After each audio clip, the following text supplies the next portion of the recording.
पॅनलच्या प्रचारानिमित्त आयोजित केलेल्या या जाहीर सभेचे अध्यक्ष आपल्या गावचे सुपुत्र विलास भैया दयानंदजी पाटील या निवडणुकीच्या प्रचाराच्या निमित्तानं आता अत्यंत कमी शब्दामध्ये ज्यांनी आपले विचार व्यक्त केले ते अमर बेंबडे संविधान लोकाधिकार पॅनलच्या सरपंच पदाच्या उमेदवार सौभाग्यवती छायाबाई व्यंकटराव पनाळे व्यासपीठावर उपस्थित असलेले प्रभाग क्रमांक 3 चे उमेदवार एक तरुण आणि अतिशय प्रामाणिक उमेदवार प्रभाग क्रमांक 3 मध्ये उभे केलेले आहेत ते तुकाराम माळी सर्वसामान्यांच्या हाकेला धावून जाणारे म्हणून ज्यांची ओळख आहे ते प्रभाग क्रमांक 2 चे उमेदवार बालाजी माळी अत्यंत सुरेख असं सूत्रसंचालन जे करत आहेत ते संभाजीराव घोडे सर आमच्या अहिल्याताई आणि ज्यांच्या आशीर्वादाच्या जोरावर हे संविधान लोकाधिकार पॅनल उभे आहे असे आपण सर्व मतदार मायबाप बंधू आणि भगिनीनो माझ्या तरुण मित्रांनो निवडणुकीची रणधुमाळी सुरू झालेली आहे. रणधुमाळी कशी व्हावी काय काय व्हावं जे नको ते घडतंय या ग्रामपंचायतच्या निवडणुकीमध्ये. शाळेतल्या कॉलेजच्या पोरांना सुद्धा जर दारूच्या बाटल्या वाटल्या जात असतील तर या गावच्या तरुण पिढीचं भविष्य काय आहे हे आपण लक्षात घ्या. आणि म्हणून बंधू ही निवडणूक या गावच्या भविष्याची आहे. या गावची संस्कृती कुण्या दिशेने घेऊन जायचंय ते ठरवणारी ही निवडणूक आहे. या निवडणुकीमध्ये जे 3 पॅनल उभे आहेत त्यातल्या 2 पॅनल वाल्याकडे गावच्या विकासाचा कुठलाही आराखडा नाही. मागचे 15 वर्ष याच लोकांच्या हातात सत्ता आहे. आता जे 2 पॅनल आहेत ते 2 पॅनल एकत्र होऊन मागची 15 वर्ष गावची सत्ता करतायत. गेल्या 15 वर्षामध्ये या गल्लीतला साधा सांडपाण्याचा सुद्धा प्रश्न मिटला नाही. प्रचंड घाणीचं साम्राज्य जे विकासाच्या गप्पा मारतायत आता निवडून आल्यानंतर आम्ही हे करू ते करू सांगतायत. त्यांच्यात हातात ग्रामपंचायतीची सत्ता असताना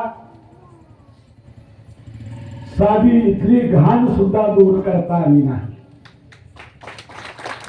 आणि म्हणून बंधू या निवडणुकीमध्ये संविधान लोकाधिकार पॅनलच्या माध्यमातून आम्ही आपल्याला हे सांगू इच्छितोय की खऱ्या अर्थानं ग्रामपंचायतच्या माध्यमातून गावामध्ये शुद्ध पिण्याच्या पाण्याचा पुरवठा केला पाहिजे. नळाला पाणी कसलं येतंय आपल्या अनेक ठिकाणी पाईपलाईन फुटलेली आहे. ते घाण पाणी पाईपलाईन मधून नळाला येतंय. पाण्याचा वास येतोय. गेली 15 वर्ष लोकांना शुद्ध पाणी देण्यात सुद्धा ते यशस्वी झाले नाहीत. जलस्वराज्य प्रकल्पामधून मी सरपंच असताना मोठ्या मोठ्या 2 विहिरी केल्या.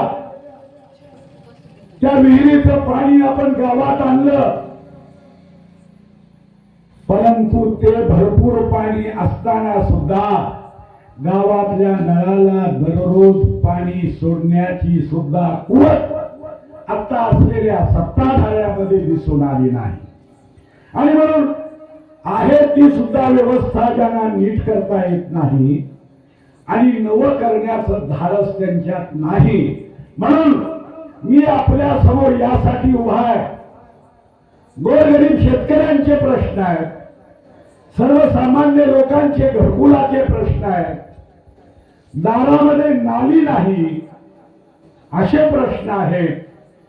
हे प्रश्न सोडवण्यासाठी संविधान लोकाधिकार पॅनलच्या माध्यमातून आम्ही जे उभं केलेलं हे पॅनल आहे ते तुमची कामं करण्यासाठी वचनबद्ध असल्याची ग्वाही मी आपल्याला देतो आहे. बंधूंनो, आपल्याला माहिती आहे जर जलस्वास्थ्य प्रकल्पाची योजना झाली नसती तर हरंगुळ वासियांनी पाणी कुठलं पिलं असतं. एवढी मोठी योजना आपण ग्रामपंचायतच्या माध्यमातून राबवली. आता देशाच्या पंतप्रधानांनी असा एक निर्णय घेतलाय, हर घर नल शुद्ध पिण्याचं पाणी देण्याची योजना ही केंद्र सरकारची आहे. केंद्र सरकारनं महाराष्ट्र जीवन प्राधिकरणच्या माध्यमातून नवीन पाण्याची टाकी पाईपलाईन करण्याचं काम सुरू केलेलं आहे. केंद्र सरकारची चालू असलेली योजना ग्रामपंचायतचे सत्ताधारी सांगतायत आम्ही करू लागलोय. म्हणजे महादेवाच्या मंदिरामध्ये समजा सप्ताह चालू आहे, सप्त्यामध्ये आमच्या भगवानाची पंगत आहे आणि त्या पंक्तीमध्ये पुण्या तर कार टोपीवाल्याने जाऊन थांबायचं आणि लोकांना म्हणायचं कस काय स्वतः बरा झालाय ना, आपण जेवायची व्यवस्था केली आहे. पंगत कुणाची? भगवानाची. आणि रुबाब कोण गाजवतोय? हे कार टोपीवाला. तशी अवस्था पंतप्रधान नरेंद्र मोदींनी दिलेली योजना त्याचं काम चालू आहे आणि हे सत्ताधारी सांगत फिरतायत की ही योजना आम्ही आणली. बंधूंनो, बॅनरवर फोटो ज्या लोकांचे लावलेले आहेत ना, दोन्ही पॅनलचे बॅनर बघा. त्या बॅनरवरचे जर फोटो बघितले तर आपल्याला लक्षात येईल की हे दोन पॅनल एक आहेत का नाटक करून दोन झालेत. कारण 5 वर्षापूर्वी हे दोन पॅनल वाले एकत्र होते. लक्षात घ्या, 5 वर्षापूर्वी झालेल्या निवडणुकीमध्ये माझे मित्र शिवानंदजी पाटील त्या निवडणुकीमध्ये एका पॅनलचे उमेदवार होते. शिवानंद पाटलाला उमेदवारी देताना ज्यांनी आताच्या उमेदवाराला उमेदवारी तुम्ही घेतलीच पाहिजे म्हणून उभं केलं, त्याच लोकांनी शिवानंद पाटलांना उभं केलं होतं आणि शेवटच्या 4 दिवसात पैसे घेऊन त्यांनी दुसऱ्याच उमेदवाराचा प्रचार केला आणि शिवानंद पाटलांना पाडलं. खरी गोष्ट आहे बंधूंनो, हे लोक विकले जाणारे आहेत. माय बरोबर आहे का? हे लोक विकले जाणारे, हे दलाली करणारे लोक आहेत आणि म्हणून यांच्यावर विश्वास ठेवता कामा नये.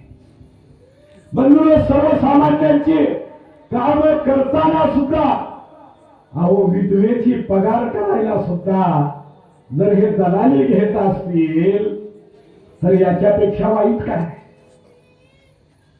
परित्यक्ता महिला जर एखादी त्यांच्याकडे गेली आणि मला पगार सुरू करा म्हणाली तर 2-2 हजार 5-5 हजार रुपये त्या परित्यक्तेकडून घेतात आणि तिची पहिली पगार खातात. अशा दलालापासून या निवडणुकीमध्ये आपण सावध होण्याची आवश्यकता आहे.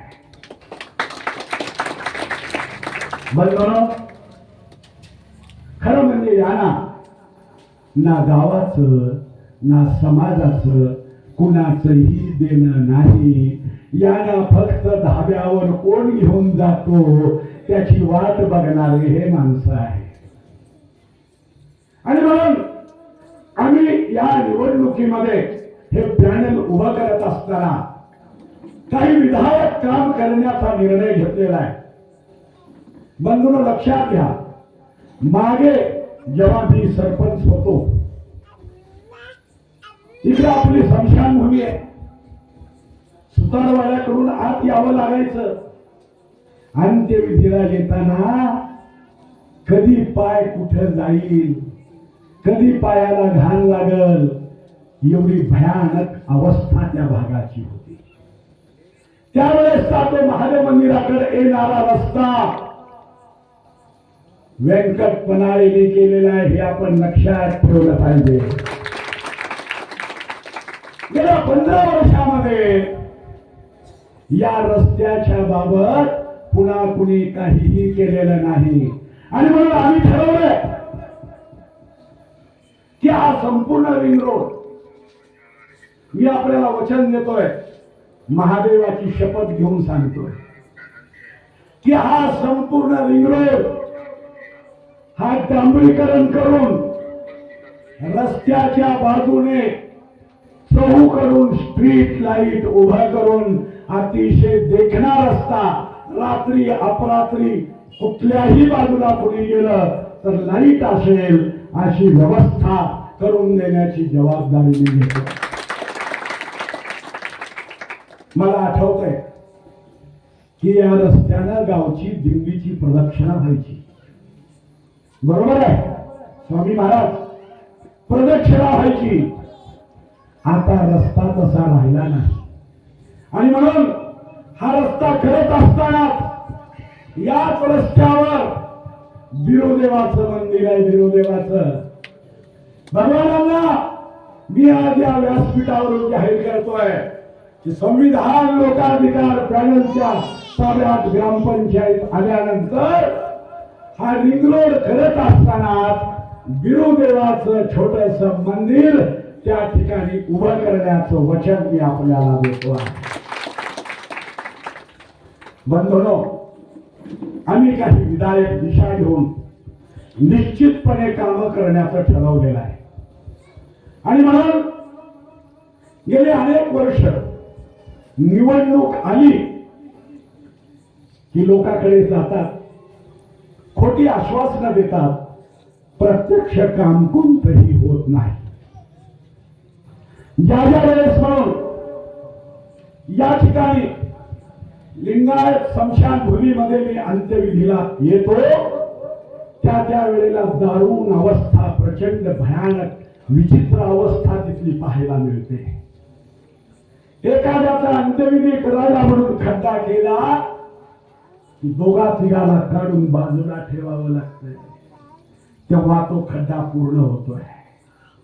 आणि म्हणून अरे तुम्ही दोन्ही हे पॅनल वाल्याला मी आव्हान करतोय की गेली 15 वर्ष लिंगायत समाजाची स्मशानभूमी करू, स्मशानभूमी करू असं म्हणत राहिलात, परंतु ती स्मशानभूमी तुम्ही करू शकला नाही. मी आपल्याला सांगू इच्छितो की भविष्यामध्ये आपल्या गावात देवाची जमीन आहे, देवाची, त्या देवाच्या जमिनीमधली 2 एकर जमीन लिंगायत समाजाच्या स्मशान भूमीला दिल्याशिवाय मी राहणार नाही. ही जमीन म्हणजे कुणाच्या बापाची नाही, ही जमीन आहे देवस्थानची. देवस्थानची जमीन आहे म्हणजे त्याच्यावर गावकऱ्याचा हक्क आहे, शासनाचा हक्क आहे, कुण्या एकट्या दुकट्याचा नाही. आणि म्हणून लिंगायत समाजाच्या स्मशानभूमीचा अनेक वर्ष जो प्रश्न लोंबकळत ठेवलेला आहे तो प्रश्न निकाली काढण्याचं वचन मी देतोय. तुमच्यामध्ये जर हिंमत असेल तर तुम्ही सांगा की देवस्थानची असेल किंवा अन्य कुठली असेल 2 एकर जमीन तुम्ही लिंगायत स्मशान भूमीला देऊ शकता का? आणि म्हणून विलास भैया, आपण जेव्हा दुपारी मला बोललात,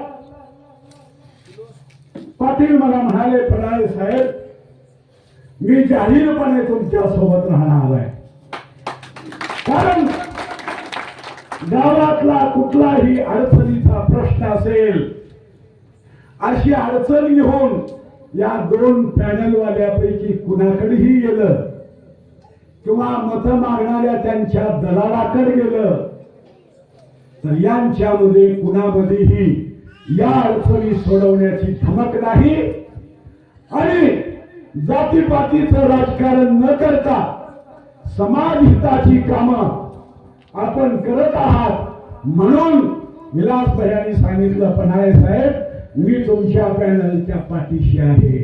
आणि म्हणून मी विलास भैयाचं कौतुक करतो की एकीकडे जातीचं विष पेरणं चालू आहे, परंतु असे तरुण समाज हा संविधानाच्या आधारावर चालला पाहिजे अशी भूमिका घेऊन समोर येत आहेत. आपण सर्वजण विलास भैया पाटलाचं टाळ्या वाजवून स्वागत करूया. बंधूंनो, प्रश्न अनेक आहेत.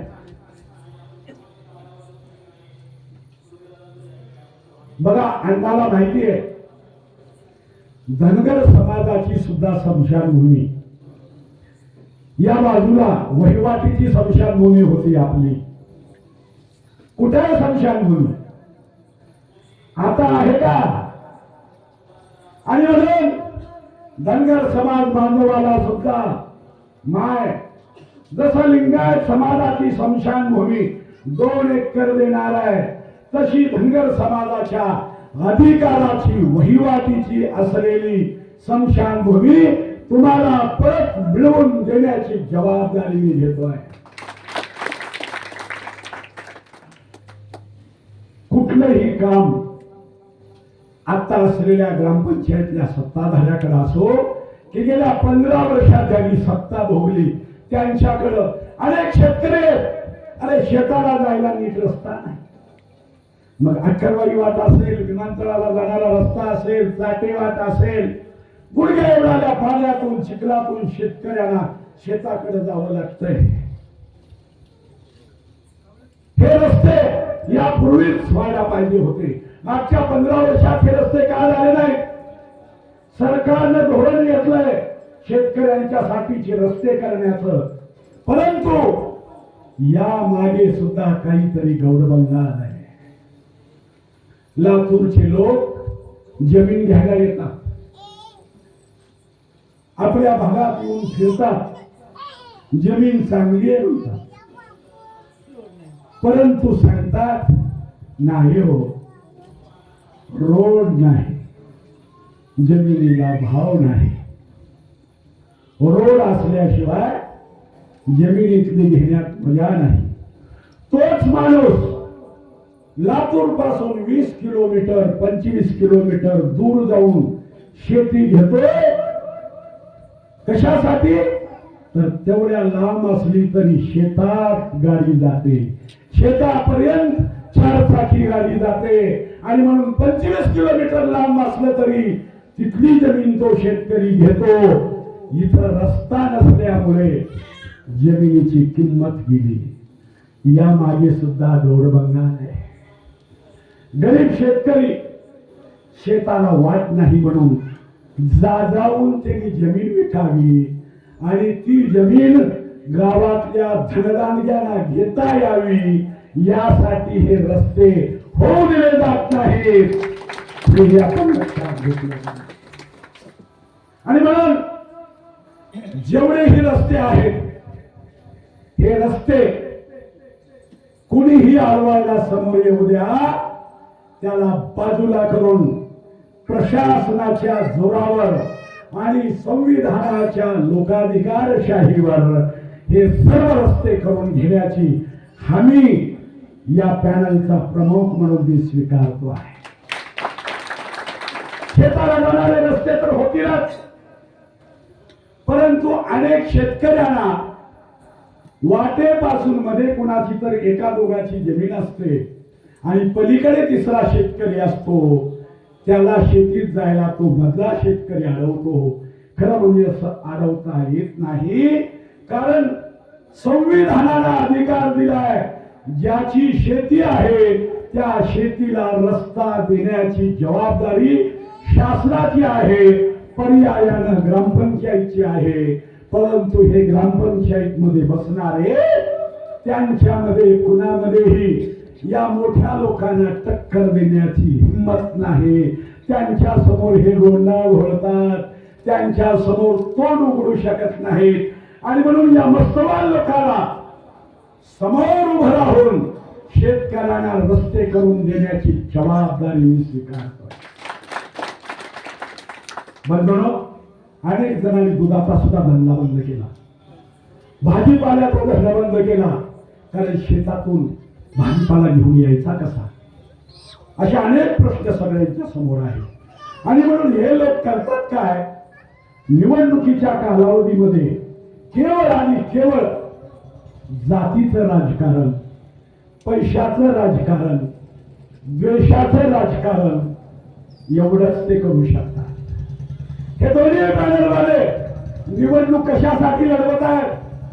गावाच्या विकासासाठी नाही, तर गावचा विकास करणारा व्यंकट पनाळे गावात येऊ नये याच्यासाठी ते निवडणूक लढतात. व्यंकट पनाळेला विरोध करणे एवढा एकताजींचा या दोन्ही पॅनलवाल्या समोर आहे.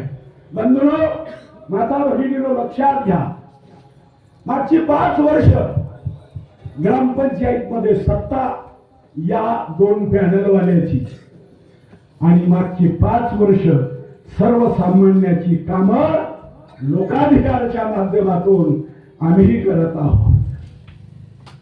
तुम्हाला रेशन कार्ड कोण दिलं? तुमचं आधार कार्ड अपडेट कोण केलं? तुमच्या घरी मतदान कार्ड पोहोच केलं? कोण केलं? बंधूंनो, 1-2 नाही, 79 लोकांचे डोळ्याचं ऑपरेशन करण्याचं काम लोकाधिकारच्या माध्यमातून आम्ही केलं. एका ऑपरेशनला किमान 25,000 रुपये खर्च येतो. 79 लोकांचे प्रत्येकी 25,000 वाचून त्याला दृष्टी देण्याचं काम लोकाधिकारच्या माध्यमातून आम्ही केलेलं आहे. बंधूंनो, गोरगरिबांचा विचार आम्ही करतो, विद्यार्थ्यांच्या प्रश्नाकडे आम्ही आपुलकीनं पाहतो, आणि म्हणून या गावाला आम्ही सिटी बस सुरू केली. ती सिटी बस सुरू करताना सुद्धा आपल्या गावातलेच काही जण महानगरपालिकेच्या त्या ठेकेदाराकडे गेले आणि त्याला म्हणू लागले, कस काय तुम्ही सिटी बस सुरू करून आला? ते सांगू लागलं यांना, ओ गावगावचे लोक येऊन सिटी बस सुरू करा म्हणते, आणि तुम्ही येऊन म्हणला सिटी बस कस काय सुरू करून आला? तुमची काय अडचण? ते म्हणले, नाही, आम्ही कुठं मागणी केली आहे म्हणले सिटी बस सुरू करा म्हणून. त्या ठेकेदारानं सांगितलं, अहो तुमच्या मागणीला कोण विचारतंय? लोकाधिकार संघाच्या लेटर पॅडवर मागणी आली आणि कमिशनरला ऑर्डर केली मला हरंगुळा सिटी बस सुरू करा, आणि ती सिटी बस सुरू झाली. अनेकदा ती सिटी बस बंद पाडण्याचं काम गावातले हेच लोक करत आहे. आता परवा काही कॉलेजचे मुलं मुली माझ्याकडे आले आणि म्हणाले, काका सिटी बस बंद पडली आहे, चालू करा. मी त्यांना सांगितलं, एवढे 8 दिवस जाऊ द्या. या 8 दिवसानंतर या मार्गे सिटी बस बंद झाली असली तरी त्यात विश्वकर्मा चौकामधून बिडवे इंजिनिअरिंग कॉलेजच्या पाठीमागून कैलासनगर, मथुरानगर, रमाईनगर, सबस्टेशन, हरंगुळ गाव आणि मंदारवरून याच मार्गाने परत जाण्याची सिटी बस मी सुरू केल्याशिवाय राहणार नाही. बरोबर, हे लोक निवडणुकीमध्ये पैसा वाटतात, झाकून नाही उघड देतात. आता तुम्ही बघू लागलाय आपल्या सभेला हे जे काही 200-400 लोक या ठिकाणी बसलेले दिसत आहेत, हे सगळेजण अंतःकरणामधून इथं सभेला आलेले आहेत. प्रत्येक जण आत्मीयतेने या सभेला येऊन बसलेला आहे. त्यांच्या सभेला रोजगार देऊन लोकांना न्यावं लागू लागलंय. त्यांची प्रचार रॅली निघाली तर शेतात सोयाबीन काढायला जाणाऱ्या बाया म्हणू लागल्या तिकडं 300 रुपये रोजगार आहे, त्याच्यापेक्षा 4 तासाला 600 रुपये रोजगार मिळाला आहे. शेतातले रोजगार बंद झाले आणि ह्या प्रचार रॅलीचं सीझन सुरू झाल्यामुळं अनेक वेगवेगळ्या ठिकाणचे मजूर म्हणून या रॅलीमध्ये फिरवायला लागले. सभा वार्डातली या वार्डातली ही सभा आहे. इथं बसलेला प्रत्येक माणूस या वार्डातला आहे. म्हणजे गावातला माणूस गावातल्या सभेला असावा ना. गाड्या पाठवून शिवाजी चौकातले लेबर सुद्धा जर सभेला आणून बसवत असतील, ज्यांचं मतदानच नाही असे कितीही लोक बसवले तर त्याचा परिणाम या निवडणुकीवर होणार नाही. बंधूंनो, मोठे मोठे बॅनर 30x40, 40x50 एवढाले मोठे बॅनर लावले. लाखोचा खर्च आहे, लाखोचा. एकानं मला म्हटलं, साहेब कसले बी मोठे बॅनर लावल्या म्हणले, उद्या सगळे सोयाबीनच्या बरमी झाकायच्याच कामाला येणारे. तुमचं बॅनर आमच्या हृदयात आहे. त्यामुळं या निवडणुकीमध्ये किती जरी उधळपट्टी करत असतील तर त्या उधळपट्टीला कुणी भुलणार नाही. दुसरं महत्वाचं एक सांगणार आहे. आता आज 2 तारीख आहे. मागच्या काही 2-3 दिवसात त्या लोकांनी पैसे वाटले मतदाराला. मागच्या निवडणुकीमध्ये मताचा भाव होता. माझी गावात एक सभा झाली, मतदानाचा भाव झाला 500 रुपये. म्हणायला लागले, अरे नाही वातावरण बिघडलं, आता मतदाराला 500 रुपये प्रत्येकाला द्यावे लागते. दुसरी सभा झाली मंदारवर. मंदारवरची सभा झाल्याबरोबर मतदाराचा भाव झाला 1000 रुपये. भाव वाढू लागलाय. यावर्षी तर भाव लई वाढणार आहे. शेवटच्या 2 दिवसामध्ये 5000च्या पुढेच त्याचा भाव जाणार आहे. त्यामुळे या निवडणुकीत जेव्हा पैसे वाटायला येतील, नाही म्हणू नका. तर नाही म्हणलं तर त्याला वाटतंय अरे हे आपले नाहीत काही, कळू द्यायचं नाही आपण, बरं का, कळू द्यायचं नाही. आले की राम राम म्हणायचं. हाय, तुमच्याशिवाय कोण आहे? किती गावाचं तुम्ही कल्याण केलंय. त्या रांडोबाईची आलेली पहिली पगार तर तुम्ही थांबली आहे. बंधूंनो, हे जेव्हा येतील, बरं दोन्ही पॅनलवाले पैसे वाटणार आहे. ते ना आलं की त्याचे बी घ्यायचे. हे दुसरं आलं की त्याला म्हणायचं आम्ही तुमचेच आहोत, ते बी घ्यायचे. दोन्ही बी घ्यायचं. पण मतदान मात्र तुमच्या हृदयातल्या माणसाला करायचं, हे लक्षात. बंधूंनो, हे लोक पैसे वाटतायत, मटणाच्या पिशव्या वाटतायत, दारूच्या बाटल्या वाटतायत, कॉलेजच्या कोरवाला दारू पाजवायले, धाब्याचे कुपन देऊ लागले, वाटप चालू आहे. व्यंकट पनाळेची सभा ज्या भागात आहे त्या भागात जवळ गाड्या अडून उभ्या करते, जीप आणून आणि बोलवून घेते, तिकडे या इकडे या, हे काही कुपन आहे, जेवायला चला. त्यानं म्हणतंय नंतर जातो. नका नको नको, हे 500 रुपये घे, पण सभेला थांबू नको. म्हणजे सभेला न थांबायचे 500 रुपये आणि धाब्याचं कुपन देऊन लोकांना हलवू लागले. परंतु तुमच्यासारखे जे हृदयातून प्रेम करणारी माणसं आहेत आणि हात मारल्याबरोबर व्यंकट पनाळे येतो हा विश्वास तुम्हाला आहे आणि म्हणून या सभेमध्ये आपण बसून आहात. बंधूंनो, आम्ही पण वाटप करतो, पण आम्ही काय वाटप करतो? आम्ही आमच्याकडे जर कोणी आलं की आमचं रेशन कार्ड फाटलंय, मी नवं रेशन कार्ड काढतो आणि त्याच्या घरी नेऊन पोहोच करतो. आधार कार्डचे कॅम्प घेतो, ते निघालेलं आधार कार्ड वाटप करतो. मतदार नोंदणी करतो, ते मतदार नोंदणीचं कार्ड वाटप करतो. निराधारांच्या 160 जणांच्या पगारी मंजूर केल्याचे पत्रकही वाटले, आदेश वाटप केले. अजूनही 60 लोकांचे प्रस्ताव तहसील मध्ये आहेत. आचारसंहिता असल्यामुळं ते काम थांबलेलं आहे.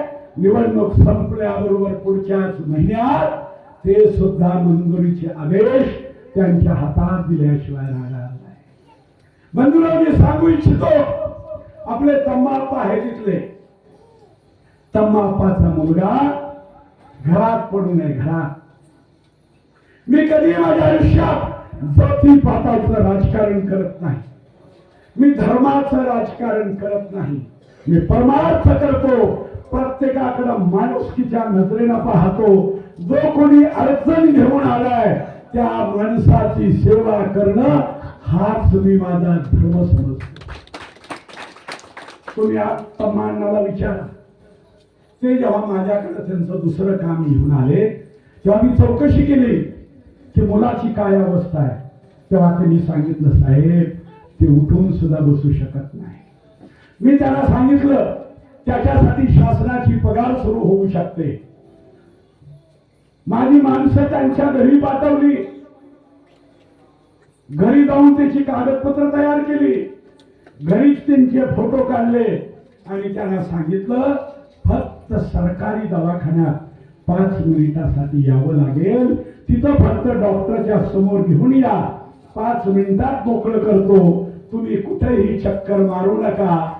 त्यानं दवाखान्यात आणलं, घराकडे पाठवलं, मेडिकलचं सर्टिफिकेट आम्ही आणलं दवाखान्यामधून, त्याच्या पगारीचा प्रस्ताव दाखल केला आणि तमांनाला विचारा, पगार मंजुरीचे आदेश आम्ही त्यांच्या हातामध्ये दिलेले आहे. आणि म्हणून सर्वसामान्यांची कामं करणं हे आम्ही समाजकारण या ग्रामपंचायतच्या माध्यमातून भविष्यामध्ये करणार आहोत. हातात सत्ता नसताना हे आम्ही केलेलं आहे. लोकाधिकारच्या माध्यमातून उद्या ग्रामपंचायतची सत्ता जेव्हा आपण माझ्या हातात द्याल, कुठल्याही कामाला तुम्हाला ग्रामपंचायतकडे यावं लागणार नाही. अनेक जण येतात, सांगतात, साहेब रहिवासी प्रमाणपत्र आणायला गेलो, 4 चक्रा झाल्या, अजून प्रमाणपत्र मिळालं नाही. जन्माचा दाखला लेकराला शाळेत घालायचं म्हणून आणायला गेलो, घरपट्टी भरा, पाणीपट्टी भरा, 12,000 आहे, 14,000 आहे, ती भरल्याशिवाय जन्माचा दाखला नाही. मी या व्यासपीठावरून सांगतोय की संविधान लोकाधिकार पॅनलच्या ताब्यात ग्रामपंचायत आल्यानंतर तुमच्या घरी बसून फोन करा, फक्त फोन, आणि सांगा माझ्या लेकराचा जन्माचा दाखला पाहिजे. तो दाखला घेऊन ग्रामपंचायतचा शिपाई सुट्टीवर जरी असला तर माझा तुकाराम तुमच्या घरी आणून तो दाखला देईल. आणि म्हणून या निवडणुकीमध्ये अशी सामाजिक बांधिलकी लक्षात घेऊन काम करू शकणारेच उमेदवार आम्ही उभे केलेले आहेत. बंधूंनो, हे खोटारडे लोक आहेत, काही अफवा उठवतात. माझ्या कानावर असं आलं की ते लोकांना सांगू लागले, माय काय सांगाले, पन्हाळेच्या ताब्यात जर ग्रामपंचायत केली तर पन्हाळे ही ग्रामपंचायत मंदारवर घेऊन जाते. आता नरेंद्र मोदी पंतप्रधान झाले, काय दिल्लीची संसद गुजरातला लिहिली का? नेता येतोय का? मग हारंगुळची मुख्य ग्रामपंचायत आहे, फार झालं तर आम्ही असं करू, विकासनगर आहे गावापासून लांब, आठवड्यातला 1 दिवस ग्रामसेवक तिथे जाऊन काम करेल. ग्रामपंचायतचं एक विभागीय कार्यालय आम्ही विकासनगरला करू, कारण तिथल्या लोकांना 4 किलोमीटर 5 किलोमीटर गावात यायचं आणि सरपंच नाही, ग्रामसेवक नाही म्हणून 4 चक्रा मारायचं. ती वेळ या नागरिकावर, या माझ्या मायमावल्यावर येऊ द्यायची नाही. आणि म्हणून आम्ही हा निर्णय करतोय की ग्रामपंचायतचा अत्यंत पारदर्शक कारभार आणि घरपोच सेवा देण्याचं काम या ग्रामपंचायतच्या माध्यमातून करणार. बंधूंनो, लक्षात घ्या, ह्या माईला समजा निराधाराची ज्येष्ठ नागरिक म्हणून पगार चालू आहे. हेडी लातूरला जायचं, बँकेत जाणं येणं, 4 घंटे तिथं बसणं, झाली पगार तर बरं, नाही तर पुन्हा जाणं. हा कोटालाच आम्ही ठेवणार नाही. आणि अशी व्यवस्था करणार आहोत की अशा सगळ्या वयोवृद्ध नागरिकांची पगार तो अधिकारी त्यांच्या घरी जाऊन ती पगार पोहोच करेल. बंधूंनो, आपल्याला माहिती आहे मी जे बोलतो ते करतो. आज कुणालाही जातीचं प्रमाणपत्र काढायला लातूरला जायची गरज नाही. आधार कार्ड अपडेट करायला लातूरला जायची गरज नाही. ती व्यवस्था मी गावात दिली. नुसतं गावातच नाही तर या भागातल्या लोकांची सोय व्हावी म्हणून 4 दिवस लोकाधिकारचा कॅम्प मी महादेव मंदिरामध्ये चालवला. खरंय की नाही माय? महादेव मंदिरामध्ये सर्वसामान्यांची कामं त्या ठिकाणी कॅम्प चालवून आम्ही केलेला आहे. आणि म्हणून या निवडणुकीमध्ये एका बाजूला संविधानाला समोर ठेवून दिलेली वचनं पूर्ण करणारं पॅनल आहे, तर दुसऱ्या बाजूला केवळ थापा मारणारे लोक, निवडणुकीपुरतं आपल्यापर्यंत येणारे लोक, निवडणूक संपली की त्यांचं काम संपलं, पुन्हा 5 वर्षानंच तुमच्याकडे येणार. मुबारक साहेब, या गावातला कुणीही माणूस असो, एक सांगू लागलाय, व्यंकट पनाळे मुसलमानाचा विरोधक आहे. सांगा मुबारक साहेब, कधी मी जातीयता आणि असा धर्मद्वेष केलाय का? बंधूंनो, संकट ज्याच्यावरही आलं त्याच्या मदतीला कुठल्याही वेळेला मी रात्र बसलं नाही. रात्री 12-1 वाजता जरी फोन आला तर मी त्यांच्यासाठी ज्या ठिकाणी जाण्याची आवश्यकता आहे तिथं मी गेलेलो आहे.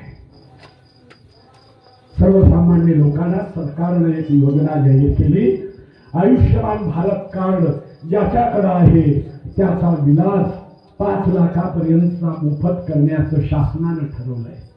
आणि म्हणून तशा पद्धतीचे आयुष्यमान भारत कार्ड सुद्धा आम्ही गावात कॅम्प करून लोकांना वाटप केलेले आहेत.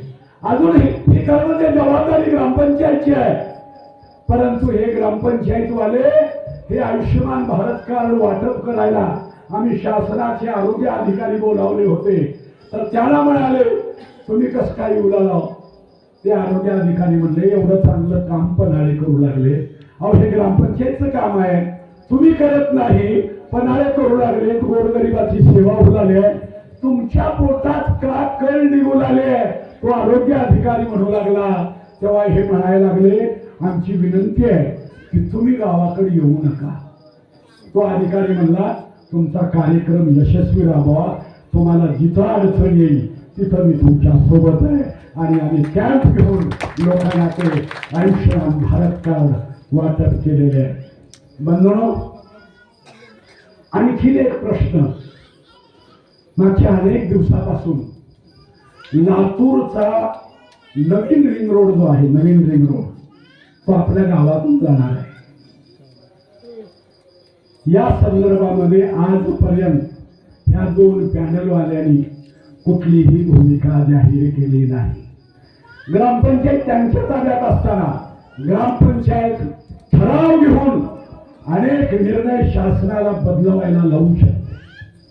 आणि म्हणून आम्ही ठरवलंय की हा गावातून जाणारा रिंग रोड, हा रिंग रोड गावाच्या पश्चिम बाजूला, जो रिंग रोड शेतकऱ्यांच्या हिताचा ठरेल, ज्याच्यामुळे गावाचं दळणवळण वाढेल, आणि ह्या सगळ्या आपल्या गेलेल्या वाटा ह्या रिंग रोडला जोडल्या जातील. त्यामुळं गावाच्या पश्चिम बाजूला हा रिंग रोड घालण्याचं काम सुद्धा भविष्यामध्ये आम्ही करणार आहोत.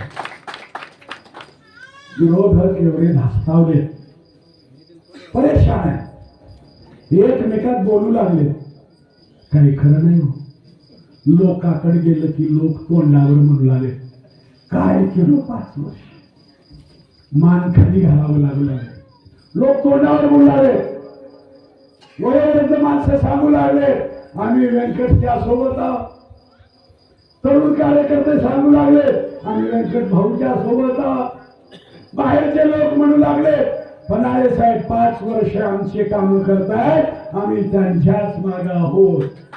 आता त्यांनी काय सुरू केलंय, विरोधी पॅनलचे उमेदवार पॅनलला मतदान मारत नाही. घरोघरी चालले, अण्णा घरी येऊ लागलेत. हो का, बाकी काही का करणार, मला एकट्याला फक्त द्या. हे सुरू झालं त्यांचं. आमचा प्रत्येक उमेदवार पॅनलला मतदान करतोय. सरपंच पदाचे उमेदवार सौ छायाबाई पन्हाळे यांचं निवडणूक चिन्ह आहे छत्री, असं प्रत्येक उमेदवार घरोघरी जाऊन सांगतोय. वार्डातला प्रत्येक उमेदवार निवडणूक चिन्ह पॅनलचं सांगून, जिथं एक उमेदवार आहे तिथं एकट्याचं सांगतोय. प्रभाग 2 मध्ये फक्त 2 उमेदवार आहेत, दोघांचं सांगतायत. बाकीच्या प्रभागामध्ये 3 उमेदवार आहेत, तिघांचं ही निवडणूक चिन्ह सांगतायत. शिलाई मशीन, टेबल, बस अशा पद्धतीचं सांगतायत. त्यामुळे मी आपल्याला विनंती करणार आहे की यांनी किती जरी वाटलं, काही जरी वाटलं, मतदानाच्या दिवशी स्नान झाल्यानंतर भगवंताचं दर्शन घ्या आणि अत्यंत पवित्र अंतःकरणाने मतदानाला जा. गेल्यानंतर कुठलीही घाई करू नका. म्हणजे देवाच्या दर्शनाला गेलं तर देव शांतपणे बघा आणि मग दर्शन घ्या. मतदानाच्या ठिकाणी गेल्यानंतर व्यवस्थित बघा. आपल्याला मतदान करायचंय, छत्रीवर मतदान करायचंय. कुठे छत्री, हा दिसली छत्री समोरचं बटन. मशीन एकच राहणार आहे. एकाच मशीनवर सरपंचाचंही मतदान आणि सदस्याचंही मतदान तिथंच करायचंय. वार्ड क्रमांक 3 मधल्या लोकांना मी हे सांगू इच्छितो की या वार्डामध्ये आम्ही 2 उमेदवार उभे केले नाही. महिलांच्या जागा आम्ही उभे केल्या नाही. कारण सगळीकडे वातावरण असं आहे, जिथं जाल तिथं लोक सांगतायत व्यंकट पन्हाळेंचं पूर्ण पॅनल येणार. आम्ही ठरवलं लोकशाहीमध्ये विरोधी पक्ष सुद्धा थोडाफार असावा. म्हणून या वार्डातल्या सरपंच महिला होणार आहेत, म्हणून मग विरोधी पक्षावर सुद्धा 2 महिला असाव्यात. म्हणून या वार्डातल्या 2 जागा तुमच्या मनावर सोडल्या. ते 2 मतदान कुणाला करायचंय ते तुम्ही ठरवा. परंतु याच वाड्यातल्या अनेक लोकांनी फोन करून सांगितलंय, आज जसं आमचे विलासपूर या व्यासपीठावर आले आणि त्यांनी सांगितलं की नाही मी तुमच्या पॅनलच्या पाठीशी आहे. परंतु अनेक जण सांगतायत साहेब आमचं नाव सांगू नका. त्यामुळे मी ती नाव सांगणारही नाही. माझा विश्वास आहे म्हणून ते लोक बोलतायत. त्यांनी सांगितलंय साहेब आम्ही तुमच्याच पॅनलला मतदान करणार आहोत.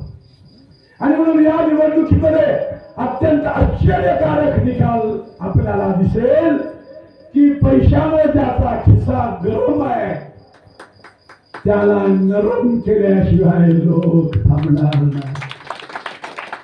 आणि त्याला उभे करणारे त्याचे दलाल आता उद्याच्या 2 दिवसामध्ये दुसऱ्या उमेदवाराचे पैसे घेऊन जसं शिवानंद पाटलाला पाडल्याचं काम केलं तसंच काम आता यांना सुद्धा हे दलाल जे आहेत दलाल ते दुसऱ्या उमेदवाराचे पैसे घेऊन फुटल्याशिवाय राहणार नाही. त्याने करून चुकलंय. खाजगीत ते सांगतायत, दोन्ही पॅनलचे लोक सांगतायत यावेळेस व्यंकट पनाळेंचंच पॅनल येणार. खाजगीत सांगतायत, एकमेकांना बोलतायत काय करावं, पर्यायच नाही. काम करणारा माणूस आहे, जाईल ते लोक नाव घेऊ लागेल, पनाळे आमचे काम करतेत म्हणू आणि आपल्याकडे असं काम करणारं कुणच नाही. त्यातले अनेक जण म्हणतायत दर निवडणुकीमध्ये तुम्ही पुढारी विखले जाता, तुमच्यावर कोण विश्वास ठेवेल. चंदू पाटलाच्या निवडणुकीमध्ये पैसे घेऊन फुटणारे कुणाचा प्रचार करत होते. शिवानंद पाटलाच्या निवडणुकीमध्ये पैसे घेऊन फुटणारे कुणाचा प्रचार करत होते. आणि म्हणून याही निवडणुकीमध्ये ज्यांना सवयच लागले कुत्र्याचं शिकूत वाकडं ते वाकडं, या निवडणुकीमध्येही ते दलाल पैसे घेऊन याला धोका दिल्याशिवाय राहणार नाही. आणि म्हणून तुम्हाला माझी विनंती आहे की तुम्ही प्रामाणिक माणसं आहात, तुम्ही इमानदार माणसं आहात, तुम्ही देवावर श्रद्धा ठेवणारी माणसं आहात, इमानदारीनं चालणारी माणसं आहात, गावाचं भलं कशात आहे त्याचा विचार करणारी माणसं आहात. आणि म्हणून या निवडणुकीमध्ये जो काम करू शकतो त्याच्याच पॅनलला मतदान करून आपण आशीर्वाद द्यावा अशी विनंती या निमित्तानं मी आपल्याला करतोय. मंजूर बोलण्यासारखं खूप आहे, परंतु आता 8 वाजता दुसरी आणखीन एक सभा आहे आणि म्हणून वेळेची मर्यादा असल्यामुळं आपण सभेमध्ये जास्त वेळ न घेता फक्त मी आपल्याला सांगणार आहे की हे लोक आता येऊन जे म्हणतायत तुम्ही त्यांचा भोंगा एका म्हणजे लक्षात येईल. आम्ही हे करणार आहोत, आम्ही ते करणार आहोत असं म्हणणाऱ्याला विचारा मागचे 5 वर्ष काय झोपा घेऊ लागलो होतो. काम करतो म्हणून सांगणाऱ्यानो 5 वर्ष लोकांचे का काम केले नाहीत. जर तुम्ही काम केलेत ना लोकांचे तर मग कशाला लाखो रुपयाची उधळण करताय. मी सांगतो तुमच्यात जर हिंमत असेल गावच्या जनतेवर निवडणूक सोडून द्या. हे बॅनर काढून टाका, एकही बॅनर गावात ठेवू नका. तुमच्यात हिंमत असेल एकही भोंगा गावात फिरू नका. तुमच्यात हिंमत असेल तर भरत चौकात एका व्यासपीठावर एकत्र सभा घेऊ. तुम्हीही लोकांना सांगा, मीही लोकांना सांगतो, पोलिंग एजंट सुद्धा बसवू नका. लोकांना मनाने जाऊन मतदान करू द्या. लक्षात येईल तुमचं डिपॉझिट जप्त झाल्याशिवाय राहणार नाही. आणि मग लोकांच्या मनावर लोकांना मतदान करू द्या. धमक्या देऊ नका. घरोघरी जाऊन तुझं बघून घेतो असं म्हणताय, तुला माझ्या शेतातून जावं लागतंय असं म्हणताय. अशा धमक्या देणाऱ्यांना या व्यासपीठावरून मी सांगू इच्छितो की कुठल्याही मतदाराला जर तुम्ही त्रास दिला तर त्याच्या अगोदर व्यंकट पनाळे तुमच्या समोर येईल हे लक्षात. म्हणून या निवडणुकीच्या माध्यमानं तुम्ही जर प्रामाणिक आहात, लोकांच्यासाठी काही करू इच्छिता, चांगलं काही केलंय असं वाटतंय तर लोकांना निर्भीडपणे मुक्तपणाने मतदानाला जाऊ द्या. रस्त्यात कुणाला अडवू नका, त्याच्या खिशात नोट घालू नका. तुम्ही असे किती जरी वाटले पाकिटाचे बटन, लोक दाबणार छत्रीवरच बटन. आणि म्हणून या निवडणुकीमध्ये मी हात जोडून आपल्याला प्रार्थना करतोय, एक प्रामाणिक कार्यकर्ता म्हणून, तुमचा एक सेवक म्हणून पुढची 5 वर्ष दिलेलं वचन पूर्ण करण्याचं काम आम्ही करणार आहोत. माझे संविधान लोकाधिकारचे सर्व उमेदवार करणार आहेत.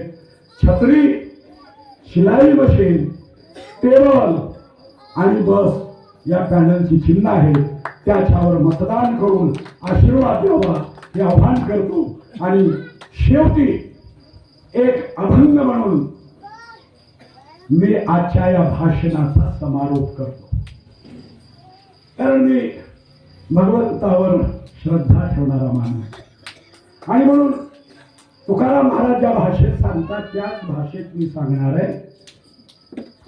आता तरी पुढे हाची उपदेश, आता तरी पुढे हाची उपदेश, नका करू नाश आपुल्या मताचा, सकळांच्या पाया माझे दंडवत, गावाचे ते हित साध्य करा. हित ते करावे गावाचे चिंतन, निवडूया माणूस विकासाचा, सकळांच्या पाया माझे दंडवत, आपुले ते हित साध्य करा. व्यंकट म्हणे पूर येईल मटन पैसा दारूचा. आता ह्या शेवटच्या 2 दिवसात व्यंकट म्हणे पूर येईल मटन पैसा दारूचा, धडा आता या सरड्यांना शिकवावे, सकळांच्या पाया माझे दंडवत, आपुले ते हित साध्य करा. पुंडलिक वरदे हर. जोरात गर्जना झाली पाहिजे, जोरात. पुंडलिक वरदे हरी विठ्ठल. पार्वती शिव हर हर हर हर. धन्यवाद.